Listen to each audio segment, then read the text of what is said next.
11 septembre 2014, le vol 716 de la compagnie Austrafly relie Jakarta à Sydney.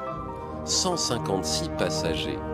Un vol banal jusqu'à l'atterrissage, un homme manque à l'appel, mais aucun passager, aucun membre d'équipage ne se souvient de lui.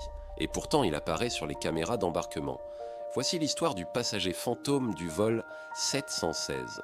L'homme s'appelle Rémi Lemoine, il a 42 ans et est un entrepreneur français. Quelques jours avant son départ, il a réservé un billet électronique pour le vol 716 qui relie Jakarta à Sydney. Le jour du vol, il passe sans encombre les contrôles de sécurité à l'aéroport. Les caméras de surveillance le montrent clairement, calme et déterminé, en train de marcher dans les couloirs d'embarquement. Il monte ensuite à bord de l'appareil, tenant une petite mallette noire à la main. Étrangement, il n'a enregistré aucun bagage en soute, ce qui rend sa disparition encore plus mystérieuse.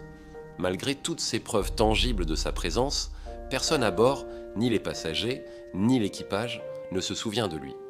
Cette absence de témoignage soulève de nombreuses questions et lance le début d'une enquête pour comprendre ce qui a réellement pu se passer.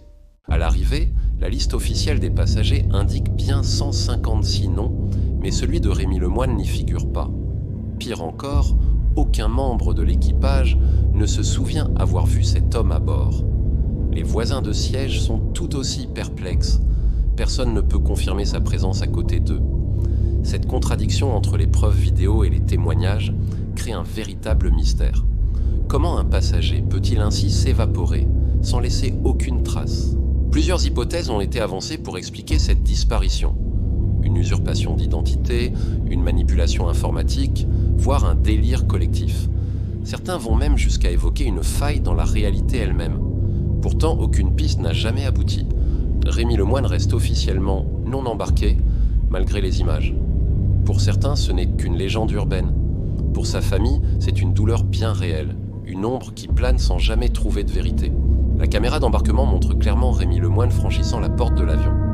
Mais à l'intérieur, aucune vidéo ne permet de le localiser. Les caméras étaient hors service ce jour-là. Les données concernant le siège 18F, celui qui lui était attribué, sont ambiguës.